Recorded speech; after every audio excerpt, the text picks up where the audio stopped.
Teoria do medalhão de Machado de Assis. Diálogo. Estás com sono? Não, senhor. Nem eu, conversemos um pouco. Abre a janela. Que horas são? 11. Saiu o último conviva do nosso modesto jantar. Com que, meu Peralta, chegaste aos teus 21 anos. Há 21 anos, no dia 5 de agosto de 1854, vinhas tu à luz, pirralho de nada, e estás homem, longos bigodes, alguns namoros. Papai, não te ponhas com denguices, e falemos como dois amigos sérios. Fecha aquela porta. Vou dizer-te coisas importantes. Senta-te e conversemos. 21 anos, algumas apólices, um diploma, pudes entrar no parlamento, na magistratura, na imprensa, na lavoura, na indústria, no comércio, nas letras ou nas artes. Há infinitas carreiras diante de ti. 21 anos, meu rapaz, formam apenas a primeira sílaba do nosso destino.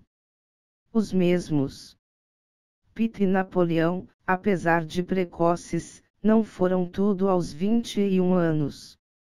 Mas qualquer que seja a profissão da tua escolha, o meu desejo é que te faças grande e ilustre, ou pelo menos notável, que te levantes acima da obscuridade comum. A vida, Janjão, é uma enorme loteria, os prêmios são poucos, os malogrados inúmeros, e com os suspiros de uma geração. É que se amassam as esperanças de outra. Isto é a vida, não há planger, nem imprecar, mas aceitar as coisas integralmente, com seus ônus e percalços, glórias e desdouros, e ir por diante. Sim, senhor.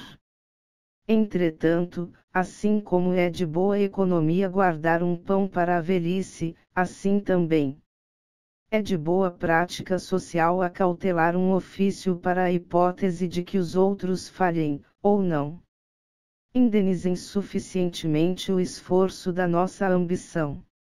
É isto o que te aconselho hoje, dia da tua maioridade. Creia que lhe agradeço, mas que ofício, não me dirá. Nenhum me parece mais útil e cabido que o de medalhão. Ser medalhão foi o sonho da minha mocidade, faltaram-me, porém, as instruções de um pai, e acabo como vês, sem outra consolação e relevo moral, além das esperanças que deposito em ti. Ouve-me bem. Meu querido filho, ouve-me e entende. És moço, tens naturalmente o ardor, a exuberância. Os improvisos da idade, não os rejeites, mas modera-os de modo que aos 45 anos possas entrar francamente no regime do aprumo e do compasso. O sábio que disse, a gravidade é um mistério do corpo, definiu a compostura do medalhão. Não confundas essa gravidade com aquela outra que, embora resida no aspecto, é um puro reflexo ou emanação do espírito. Essa é do corpo, tão somente do corpo, um sinal da natureza ou um jeito da vida. Quanto à idade de 45 anos.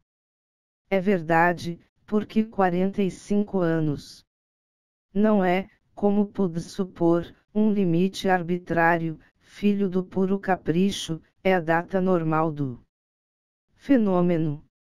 Geralmente, o verdadeiro medalhão começa a manifestar-se entre os 45 e 50 anos, conquanto alguns exemplos se deem entre os 55 e os 60, mas estes são raros. Há os também de 40 anos, e outros mais precoces, de 35 e de 30, não são, todavia, vulgares. Não falo dos de 25 anos, esse madrugar é privilégio do gênio. Entendo. Venhamos ao principal. Uma vez entrado na carreira, deves pôr todo o cuidado nas ideias que houveres de nutrir para uso alheio e próprio. O melhor será não as ter absolutamente. Coisa que entenderás bem, imaginando, por exemplo, um ator defraudado do uso de um braço. Ele pode, por um milagre de artifício, dissimular o defeito aos olhos da plateia, mas era muito melhor dispor dos dois. O mesmo se dá com as ideias, pode-se, com violência, abafá-las, escondê-las até a morte, mas nem essa habilidade é comum, nem tão constante. Esforço conviria ao exercício da vida. Mas quem lhe diz que tu, meu filho, se me não engano, por isso has dotado da perfeita inópia mental, conveniente ao uso deste nobre ofício? Não me refiro tanto à fidelidade com que repetes numa sala as opiniões ouvidas numa esquina, e vice-versa, porque esse fato, posto indique certa carência de ideias, ainda assim pode não passar de uma traição da memória. Não, refiro-me ao gesto correto e perfilado com que usas expender francamente as tuas simpatias ou antipatias. Acerca do corte de um colete, das dimensões de um chapéu, do ranger ou calar das botas novas. Eis aí um sintoma eloquente, eis aí uma esperança, no entanto, podendo acontecer que, com a idade, venhas a ser afligido de algumas ideias próprias, de aparelhar fortemente o espírito. As ideias são de sua natureza espontâneas e súbitas, por mais que as sofremos, elas irrompem e precipitam-se. Daí a certeza com que o vulgo, cujo faro é extremamente delicado, distingue o medalhão completo do medalhão incompleto. Creio que assim seja, mas um tal obstáculo é invencível. Não é, há um meio, é lançar mão de um regime debilitante, ler compêndios de retórica, ouvir certos discursos, etc. O voltarete, o dominó e o whist são remédios aprovados. O whist tem até a rara vantagem de acostumar ao silêncio, que é a forma mais acentuada da circunspecção. Não digo o mesmo da natação, da equitação e da ginástica, embora elas façam repousar o cérebro, mas por isso mesmo que o fazem repousar, restituem-lhe as forças e a atividade perdidas. O bilhar é excelente. Como assim, se também é um exercício corporal? Não digo que não, mas há coisas em que a observação desmente a teoria. Se te aconselho excepcionalmente o bilhar é porque as estatísticas mais escrupulosas mostram que 3/4 partes dos habituados do taco partilham as opiniões do mesmo taco. O passeio nas ruas, mormente nas de recreio e parada, é utilíssimo, com a condição de não andares desacompanhado, porque a solidão é oficina de ideias, e o espírito deixado a si mesmo, embora no meio da multidão, pode adquirir uma tal ou qual atividade. Mas se eu não tiver à mão um amigo apto e disposto a ir comigo, não faz mal, tens o valente recurso de mesclar-te aos pasmatórios, em que toda a poeira da solidão se dissipa. As livrarias, ou por causa da atmosfera do lugar, ou por qualquer outra razão que me escapa, não são propícias ao nosso fim, e, não obstante, há grande conveniência em entrar por elas, de quando em quando, não digo as ocultas, mas as escancaras. Pudes resolver a dificuldade de um modo simples, vai ali falar do boato do dia, da anedota da semana, de um contrabando, de uma calúnia, de um cometa, de qualquer coisa, quando não prefiras interrogar diretamente os leitores habituais das belas crônicas de Masade. 75% desses estimáveis cavalheiros repetir-te-ão as mesmas opiniões, e uma tal monotonia é grandemente saudável. Com este regime, durante 8, 10, 18 meses, suponhamos 2 anos, reduzis o intelecto, por mais pródigo que seja, à sobriedade, à disciplina, ao equilíbrio comum. Não trato do vocabulário, porque ele está subentendido no uso das ideias, há de ser naturalmente simples, tíbio, apoucado, sem notas vermelhas, sem cores de clarim. Isto é o diabo. Não poder adornar o estilo, de quando em quando. Pudes empregar umas quantas figuras expressivas, a hidra de Lena, por exemplo. A cabeça de Medusa, o tonel das Danáides, as asas de Ícaro, e outras, que românticos, clássicos e realistas empregam sem dizer, quando precisam delas. Sentenças lotinas, ditos históricos, versos célebres, brocardos jurídicos, máximas, é de bom aviso trazê-los contigo. Para os discursos de sobremesa, de felicitação, ou de agradecimento.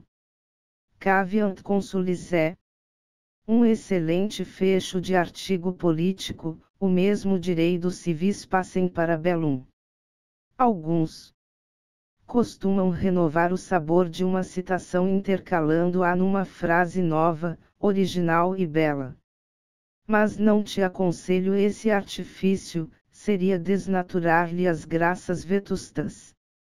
Melhor do que tudo isso, porém, que afinal não passa de mero adorno, são as frases feitas, as locuções convencionais, as fórmulas consagradas pelos anos, incrustadas na memória individual e pública. Essas fórmulas têm a vantagem de não obrigar os outros a um esforço inútil. Não as relaciono agora, mas falo-ei por escrito. De resto, o mesmo ofício te irá ensinando os elementos dessa arte difícil de pensar o pensado. Quanto à utilidade de um tal sistema, basta figurar uma hipótese. Faz-se uma lei, executa-se, não produz efeito, subsiste o mal. Eis aí uma questão que pode aguçar as curiosidades vadias, dar ensejo a um inquérito pedantesco, a uma coleta fastidiosa de documentos e observações, análise das causas prováveis, causas certas, causas possíveis, um estudo infinito das aptidões do sujeito reformado, da natureza do mal, da manipulação do remédio, das circunstâncias da aplicação, matéria, enfim, para todo um andaime de palavras, conceitos e desvarios. Tu poupas aos teus semelhantes todo esse imenso aranzel, tu dás-as simplesmente, antes das leis, reformemos os costumes. E esta frase sintética, transparente, límpida, tirada ao pecúlio comum, resolve mais depressa o problema, entra pelos espíritos como um jorro súbito de sol. Vejo por aí que vos se condena toda e qualquer aplicação de processos modernos. Entendamo-nos. Condeno a aplicação, louvo a denominação. O mesmo direi de toda a recente terminologia científica, deves decorá-la. Conquanto o rasgo peculiar do medalhão seja uma certa atitude de Deus término, e as ciências sejam obra do movimento humano. Como tens de ser medalhão mais tarde, convém tomar as armas do teu tempo. E de duas, uma, ou elas estarão usadas e divulgadas daqui a 30 anos, ou conservar-se-ão novas, no primeiro caso, pertencem-te de foro próprio, no segundo, podes ter a coquetice de as trazer. Para mostrar que também és pintor. De outiva, com o tempo, irás sabendo a que lês, casos e fenômenos responde toda essa terminologia, porque o método de interrogar os próprios mestres e oficiais da ciência, nos seus livros, estudos e memórias, além de tedioso e cansativo, traz o perigo de inocular ideias novas, e é radicalmente falso. Acresce que no dia em que viesses a senhorear-te do espírito daquelas leis e fórmulas, serias provavelmente levado a empregá-las com um tal ou qual comedimento, como a costureira esperta e afreguesada, que, segundo um poeta clássico, quanto mais pano tem, mais poupa o corte. Menos monte alardeia de retalhos. E este fenômeno, tratando-se de um medalhão, é que não seria científico. Eu piei que a profissão é difícil. E ainda não chegamos ao cabo. Vamos a ele. Não te falei ainda dos benefícios da publicidade. A publicidade é uma dona loureira e senhoril, que tu deves requestar à força de pequenos mimos, confeitos, almofadinhas, coisas miúdas, que antes exprimem a constância do afeto do que o atrevimento e a ambição. Que De Quixote solicite os favores dela mediante ações heróicas ou custosas, é um cestro próprio desse ilustre lunático. O verdadeiro medalhão tem outra política.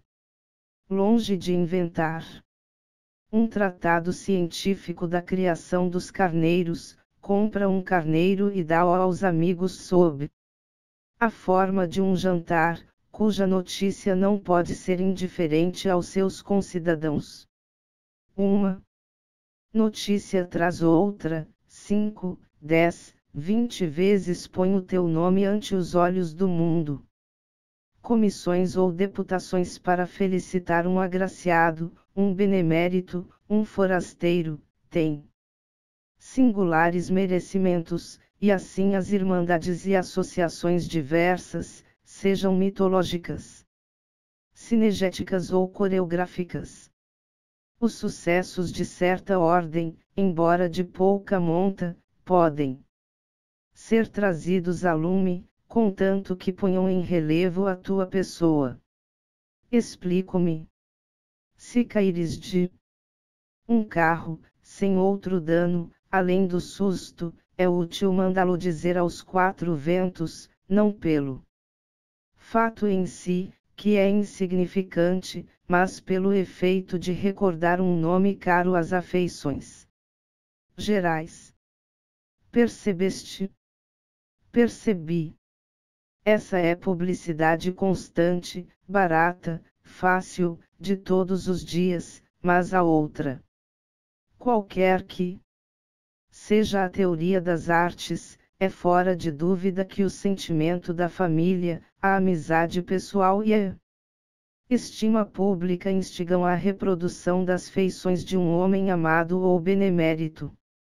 Nada obsta que sejas objeto de uma tal distinção, principalmente se a sagacidade dos amigos não acharem-te repugnância. Em semelhante caso, não só as regras da mais vulgar polidez mandam aceitar o retrato ou o busto, como seria desazado impedir que os amigos expusessem em qualquer casa pública. Dessa maneira o nome fica ligado à pessoa. Os que houverem lido o teu recente discurso, suponhamos, na sessão inaugural da União dos Cabeleireiros, reconhecerão na compostura das feições o autor dessa obra grave, em que a alavanca do progresso e o suor do trabalho vencem as fosses antes da miséria. No caso de que uma comissão te leve a casa o retrato, deves agradecer-lhe o obséquio com um discurso cheio de gratidão e um copo d'água, é uso antigo, razoável e honesto. Convidarás então os melhores amigos, os parentes, e, se for possível, uma ou duas pessoas de representação. Mas, se esse dia é um dia de glória ou regozijo, não vejo que possas decentemente recusar um lugar à mesa aos repórteres dos jornais. Em todo o caso, se as obrigações desses cidadãos os retiverem noutra parte, podes ajudá-los de certa maneira. Redigindo tu mesmo a notícia da festa, e, dado que por um tal ou qual escrúpulo, aliás, desculpável, não queiras com a própria mão anexar ao teu nome os qualificativos dignos dele, incumbe a notícia a algum amigo ou parente. Digo-lhe que o que vos me ensina não é nada fácil. Nem eu te digo outra coisa. É difícil, come tempo, muito tempo, leva anos, paciência, trabalho, e felizes os que chegam a entrar na terra prometida. Os que lá não penetram, engole-os a obscuridade. Mas os que triunfam, e tu triunfarás, crê-me. Verás cair as muralhas de Jericó ao som das trompas sagradas. Só então poderás dizer que estás fixado. Começa nesse dia a tua fase de ornamento indispensável, de figura obrigada, de rótulo. Acabou-se a necessidade de farejar ocasiões, comissões, irmandades, elas virão ter contigo. Com o seu ar pesadão e cru de substantivos desadjetivados, e tu serás o adjetivo dessas orações ou pecas, o odorífero das flores, o anilado dos céus, o prestimoso dos cidadãos, o noticioso e suculento dos relatórios.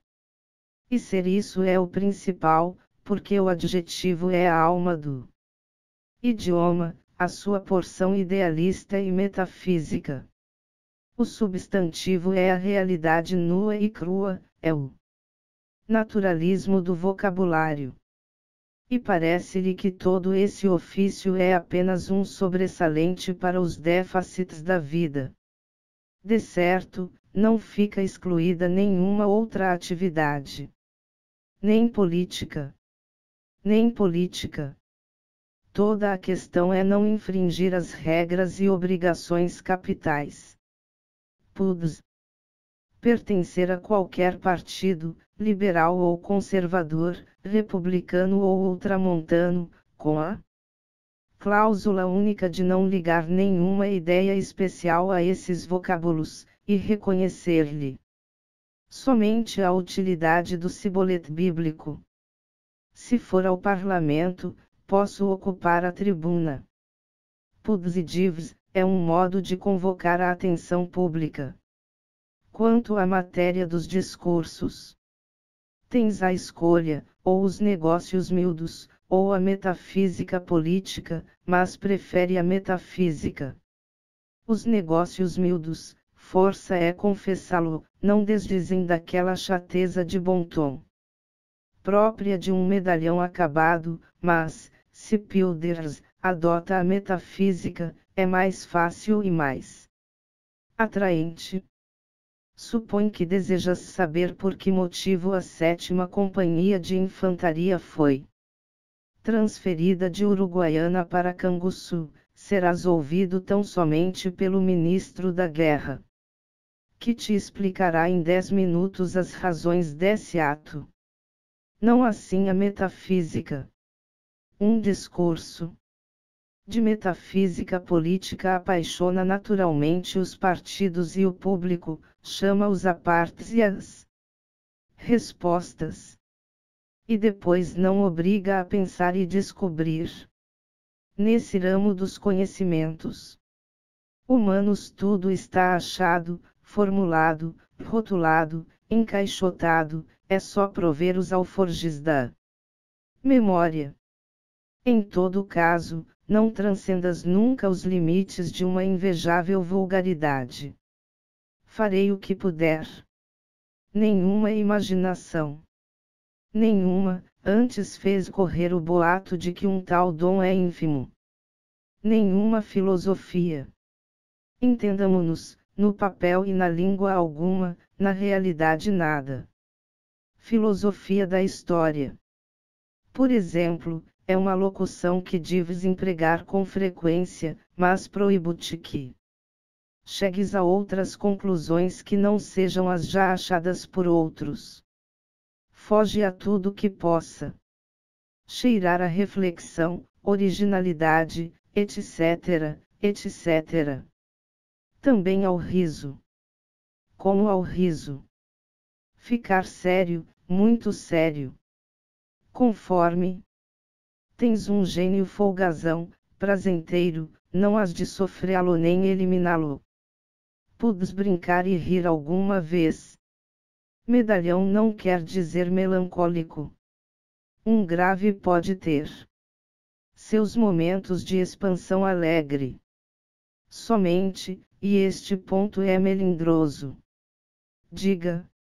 Somente não deves empregar a ironia, esse movimento ao canto da boca, cheio de mistérios, inventado por algum grego da decadência, contraído por Luciano, transmitido a Swift e Voltaire, feição própria dos céticos e desabusados. Não? Usa antes a chalaça, a nossa boa chalaça amiga, gorducha, redonda, franca, sem biocos, nem véus, que se mete pela cara dos outros, estala como uma palmada, faz pular o sangue nas veias, e arrebentar de riso os suspensórios. Usa a chalaça. Que é isto? Meia-noite. Meia-noite. Entras nos teus 22 anos, meu Peralta, estás definitivamente maior. Vamos dormir, que é tarde. Rumina bem o que te disse, meu filho. Guardadas as proporções, a conversa desta noite vale o Príncipe de Machiavelli. Vamos dormir. Fim. Teoria do Medalhão, de Machado de Assis. Fonte: Assis, Machado de. Obra completa. Rio de Janeiro, Nova Aguilar 1994. V. Segunda. Texto proveniente de A Biblioteca Virtual do Estudante Brasileiro, a Escola do Futuro da Universidade de São Paulo. Permitido o uso apenas para fins educacionais. Texto base digitalizado por Núcleo de Pesquisas em Informática, Literatura e Linguística. http://www.cc.ufsc.gr/tilnupil/literatura/literat.html. Este material pode ser redistribuído livremente, desde que não seja alterado, e que as informações acima sejam mantidas. Para maiores informações, escreva para. Estamos em busca de patrocinadores e voluntários para nos ajudar a manter este projeto. Se você quer ajudar de alguma forma, mande um e-mail para aí. Saiba como isso é possível.